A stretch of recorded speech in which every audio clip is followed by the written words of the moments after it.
যে বৈঠকের জন্য যাওয়ার কথা ছিল প্রথম থেকেই আমরা বলেছিলাম যে দ্বিপাক্ষিক একটা মিনিটস নিয়ে একটা আলোচনা হবে। আমরা গিয়েছিলাম, সেখানে আজকে দীর্ঘক্ষণ একটা আলোচনা হয় এবং সত্যি কথা বলতে কিছু অংশে আমাদের যে বিশাল আন্দোলন, আমাদের যে জুনিয়র ডাক্তারদের আন্দোলন এবং তার পেছনে মানুষের সমর্থন, সেটা আমরা মুখ্যমন্ত্রীর কাছে পৌঁছাতে পেরেছি এবং সেই জায়গায় দাঁড়িয়ে তিনি প্রাথমিকভাবে কলকাতা পুলিশ কমিশনার বিনীত গোয়েলকে সরিয়ে দেওয়ার একটা আশ্বাস তিনি দিয়েছেন এবং স্বাস্থ্য ভবনের ক্ষেত্রে যে দাবিগুলো আমরা রেখেছিলাম ডিএমই এবং ডিএইচএস তাদেরও একটা সরিয়ে দেওয়ার একটা আশ্বাস আমরা পেয়েছি। কিন্তু এই যে প্রত্যক্ষ এবং পরোক্ষ তথ্য প্রমাণ লোপাট এবং দুর্নীতি হোক এবং এই থ্রেট হোক, সিন্ডিকেট হোক, তার যাদের একটা প্রশ্রয় হয়েছে সেই প্রিন্সিপাল হেলথ সেক্রেটারি, সে বিষয়ে কোনো সিদ্ধান্ত তিনি নিতে পারেননি। এছাড়াও আমাদের সেফটি সিকিউরিটি বিষয়ে তিনি কেবল একটা টাস্ক ফোর্স গঠন করবেন এরকম একটা কথা বলেছেন, কিন্তু আমরা স্পষ্টতই জানিয়েছি যে কেবলমাত্র একটা টাস্ক ফোর্স গঠন করে এই সমস্যার সমাধান নয়। কেননা সেফটি সিকিউরিটি সংক্রান্ত বিষয়ে আমরা যে জিনিস বলেছিলাম যে শুধুমাত্র বাইরের জিনিস নয়, বাইরের থেকে সিকিউরিটি নয়, যে ইন্টারনাল থ্রেট, এই যে সিন্ডিকেট রাজ, মাফিয়া রাজ, গুন্ডা চক্র, দুষ্ট চক্র, তাদেরকে একটাভাবে উপরে না ফেলতে পারলে তার জন্য প্রয়োজন একটাভাবে গণতান্ত্রিক পরিষদ তৈরি করা।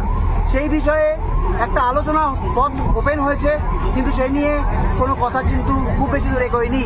আমরা ফার্দার ডিসকাশনে পরে বুঝতে পারি এরকম একটা কথা হয়েছে। আমরা পথ খোলা রেখে এসেছি, আমরা পথ বন্ধ করতে চাইনি। আমরা যেহেতু সদিচ্ছার একটা ব্যাপার চলছে, আমরা পথ খোলা রেখেছি এবং একথাও মনে করি যে চাই যে যেটুকু আংশিক দাবি আমরা পূরণ করে আনতে পেরেছি সেটা আজকে এই আন্দোলনের একটা বড় জয়।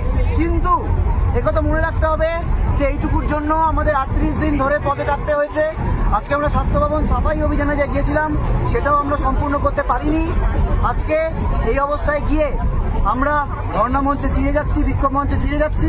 সেখানে গিয়ে সমস্ত কলেজের যে জুনিয়র ডাক্তার, যারা আন্দোলনরত জুনিয়র ডাক্তার এবং যারা সাধারণ মানুষ আমাদের পাশে রয়েছেন, তাদের সাথে একটা আলোচনা করে তারপর আমরা, এবং অবশ্যই আমাদের নজর থাকবে আগামীকালে সুপ্রিম কোর্টের শুনানির ওপর, এবং অবশ্যই যে কিছু আলোচনা হয়েছে সেই আলোচনা যতক্ষণ না বাস্তবায়িত হচ্ছে সেই বাস্তবায়নের ওপরেও আমাদের নজর থাকবে যে কতক্ষণে, কতদিনে এই বিষয়টির একটা বাস্তবায়ন হয়, সেদিকেও আমরা তাকিয়ে রয়েছি।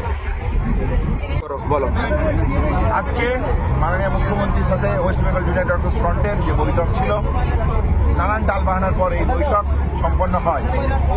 আমরা এই বৈঠকে ওয়েস্ট বেঙ্গল জুনিয়র ডক্টরস ফ্রন্টের রিপ্রেজেন্টেটিভ ছিলাম। এই জায়গা থেকে মাননীয় মুখ্যমন্ত্রী কিছু সুনির্দিষ্ট প্রশ্ন আমাদের কাছে রাখেন। 5 দফা দাবি নিয়ে আমরা ডিটেলস, আমাদের যে দাবি, কেন আমরা এই দাবি করছি সেই দাবি নিয়ে বিস্তারিত আলোচনা করি।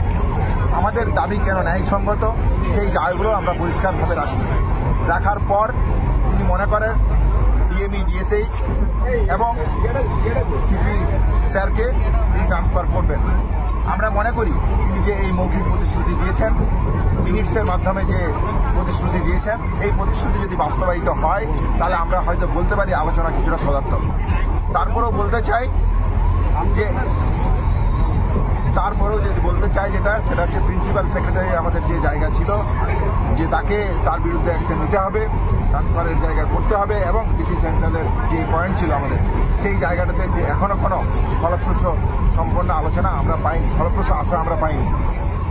রিগার্ডিং সেফটি সিকিউরিটি এবং বিভিন্ন কলেজে আরটি এবং স্টুডেন্ট ইউনিয়ন তৈরি করার যে প্রসঙ্গ, এই প্রসঙ্গ নিয়েও আমরা আলোচনা করি।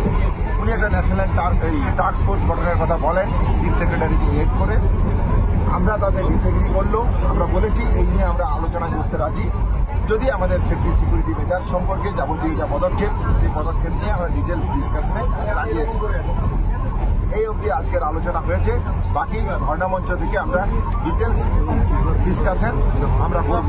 হ্যাঁ, কিন্তু এই পাশাপাশি এই কথাটা বলে রাখতে চাই, আমাদের আন্দোলন স্বাস্থ্য ভবনের সামনে যেরকম আমাদের অবস্থান বিক্ষোভ চলছে এবং আমরা যে কর্মবিরতিতে আছি, আমরা আমাদের কলেজের সমস্ত ছাত্রছাত্রীরা, নার্সিং, মেডিকেল বন্ধুরা যারা এই আন্দোলনের সাথে সরাসরিভাবে যুক্ত, তাদের সাথে সম্পূর্ণরূপে আলোচনা করার পর আন্দোলনের এবং আমাদের কর্মবিরতির গতি প্রকৃতি সম্পর্কে সুনির্দিষ্ট সিদ্ধান্ত নেব। এটাও আমরা মাননীয় মুখ্যমন্ত্রীকে জানিয়েছি।